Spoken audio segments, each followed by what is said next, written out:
Ya, kita buka pertemuan yang ke-11. Ya, pertemuan ke-11 presentasi dari kelompok 1. Ya. Jadi aturannya nanti kelompok 1 yang presentasikan, kemudian yang lain boleh bertanya. Ya. Jadi waktunya hanya 10 menit aja. Nanti setelah 10 menit baru masuk ke kelompok 2 dan akan kita buka lagi. Ya, dengan mengucapkan Bismillahirrahmanirrahim. Assalamualaikum warahmatullahi taala wabarakatuh. Waalaikumsalam warahmatullahi wabarakatuh. Dan selamat malam kepada semua anak-anak Bapak. Ya, maka kita masuk presentasi ke kelompok 1. Ya, silakan kelompok 1. Sebelumnya saya sapa dulu ya semuanya. Selamat malam buat kita semua. Selamat malam, Pak. Kami dari kelompok 1 akan mempresentasikan materi yang kami bawa, yaitu korupsi merugikan negara. Dan langsung saja rekan saya yang akan membacakan materinya, Bang Ardian, Bang siapa namanya? Adrian, boleh aja Bang dibacakan materinya. Skip pengertian korupsi. Skip, Kak.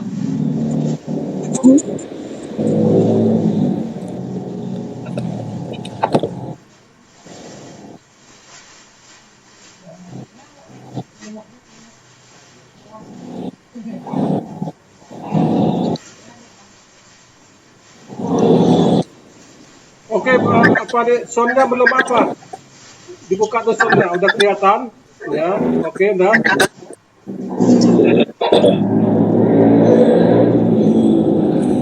Ya udah, Andrian. Ya, Pak, tunggu bentar ya, Pak. Skip, Kak.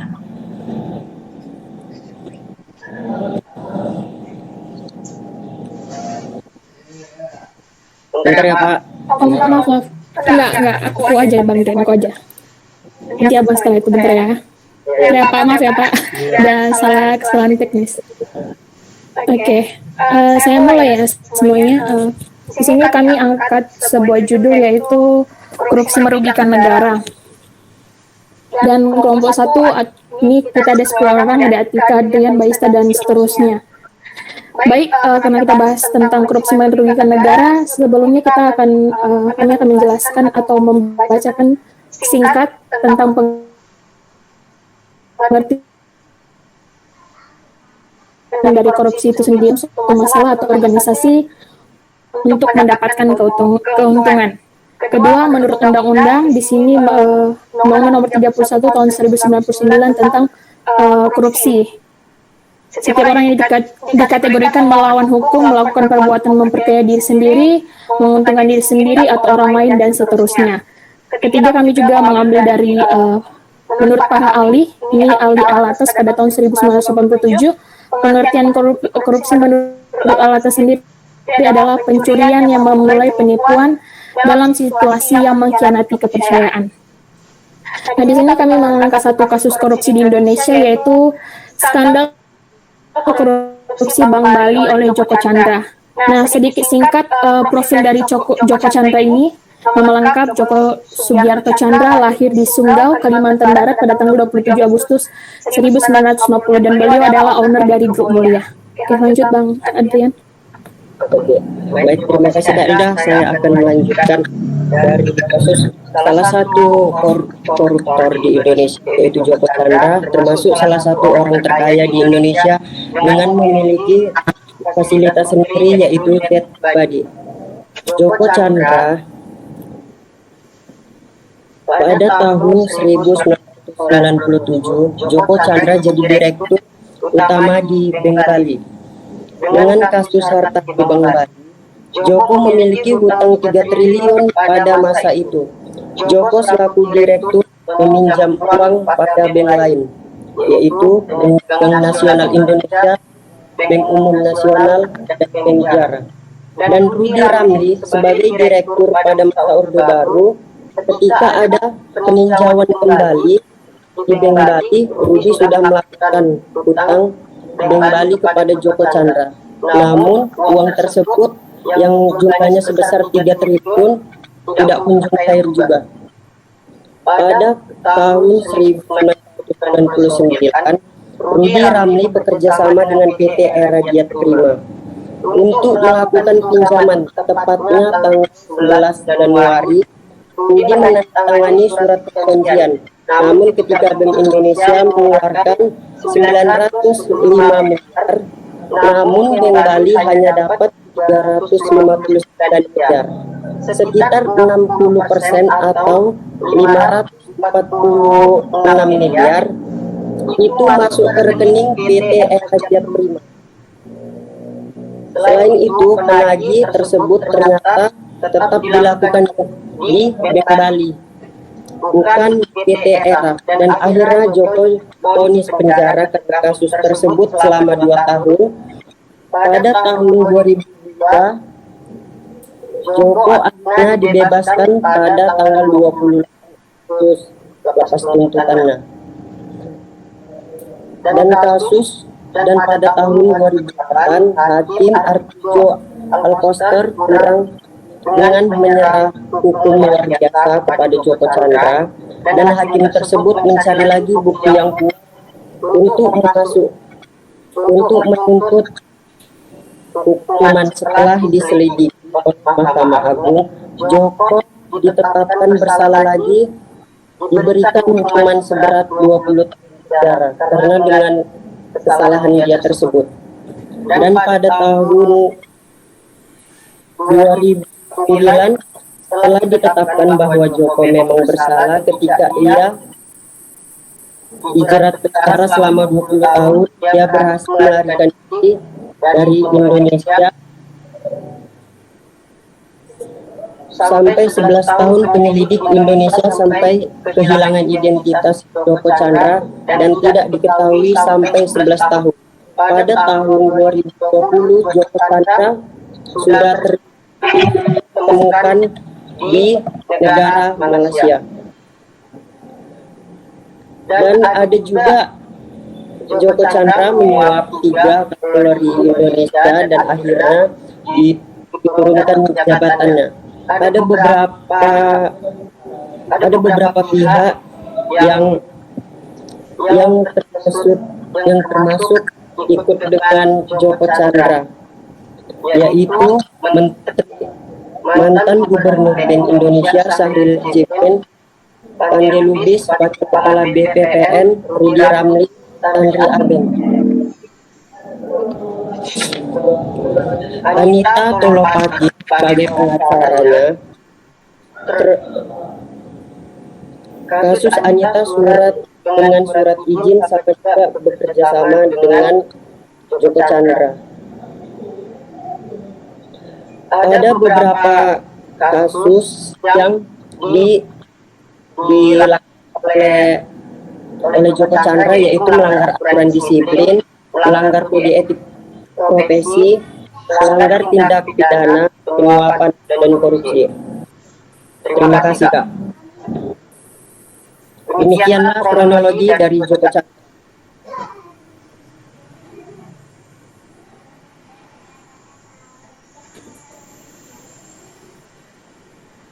Ya udah selesai, Andre. Nah, terus ya. Lanjutkan, Kak. Saya akan melanjutkan.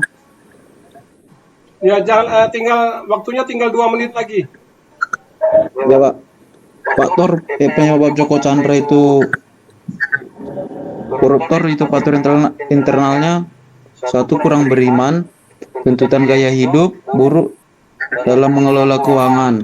Faktor eksternalnya: kurangnya keteladanan dalam kepemimpinan, lemahnya konsistensi penegak hukum dan peraturan perundang-undangan, lemahnya pengawasan.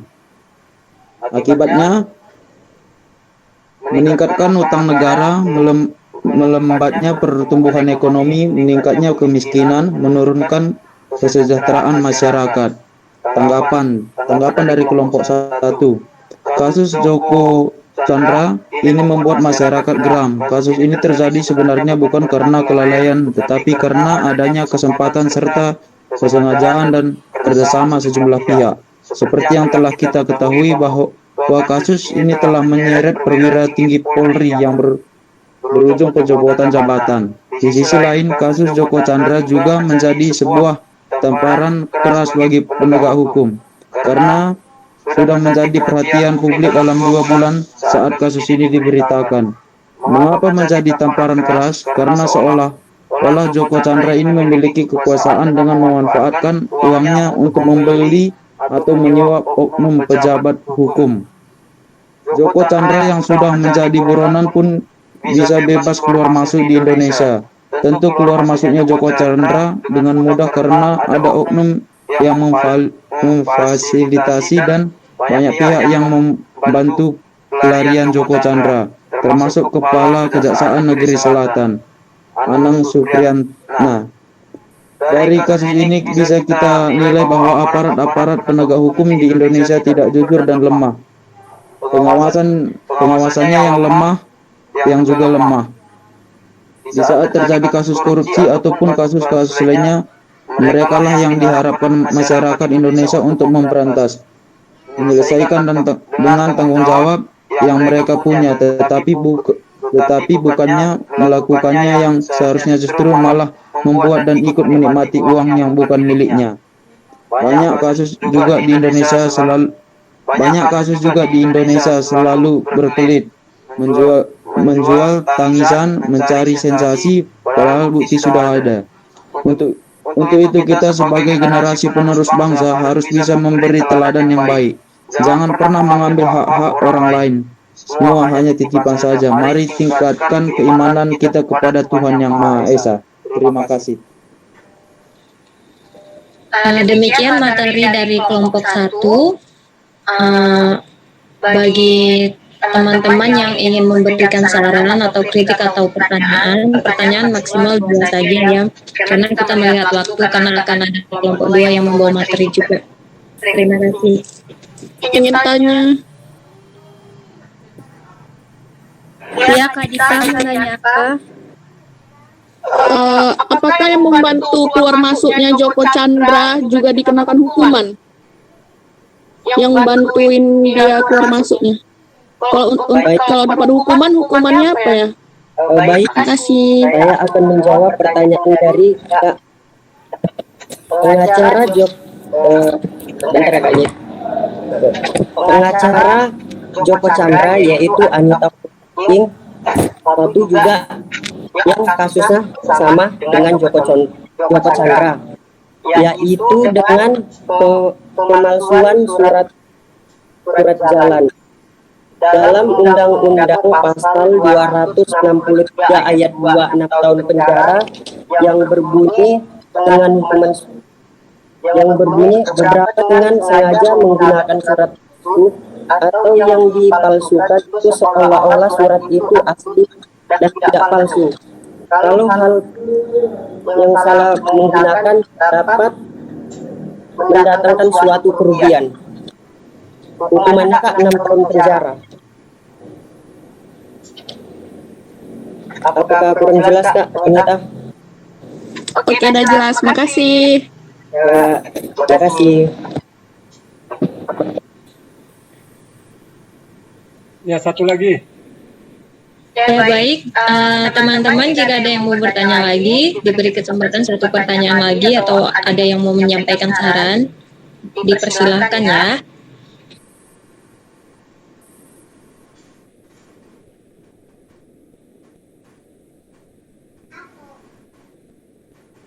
Ya, kalau nggak ada yang ingin ditanyakan lagi, saya bertanya.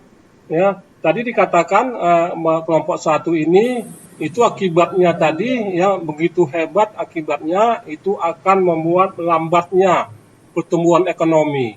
Ya, kita tengok pertumbuhan ekonomi nggak lambat, biasa-biasa aja.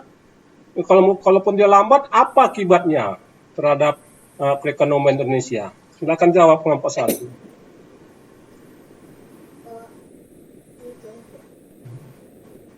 Ayo jawab. Baik Pak, saya jawabnya Pak. Ya. Dampak dari pertumbuhan ekonomi yaitu nasabah bank Bali yang ingin menunai uang tunggu Pak, bentar Pak, maaf Pak.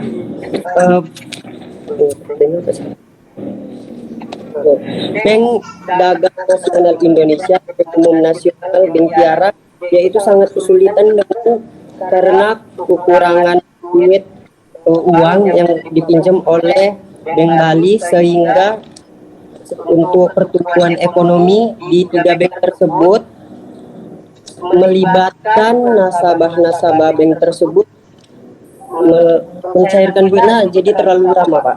Ya. Jadi pertumbuhan ekonomi itu, ya pertumbuhan ekonomi dia secara nasional, ya secara regional dan secara nasional, bukan hanya berdampak pada 2 bank tersebut. Ya kalau hanya berdampak 2 bank tersebut, dia tidak dia tidak bisa dikatakan melambat perekonomian ekonomi. Pertumbuhan ekonomi itu kan dia kalau dia terjadi secara masif mengakibatkan pertumbuhan ekonomi itu melambat. Pertumbuhan ekonomi melambat berarti tenaga kerja tidak bisa diserap, kemiskinan bertambah, pengangguran bertambah, itu secara masif dia. Ya, kalau ini kan kalau Joko Chandra ini kan tidak secara masif. Ya. Jadi kalau dikatakan akibat dari korupsi Joko Chandra tadi melambatkan ekonomi, tidak juga. Ya, ini hanya sebagian kecil. Ya, sebagian kecil.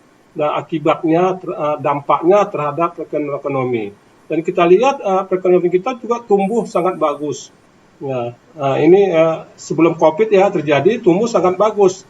Jadi boleh dikatakan bahwa salah satu dampaknya itu pertumbuhan ekonomi ya bisa kita abaikan. Ya, bisa kita abaikan. Nah, demikian kelompok 1, terima kasih. Kita beri aplaus kepada kelompok 1.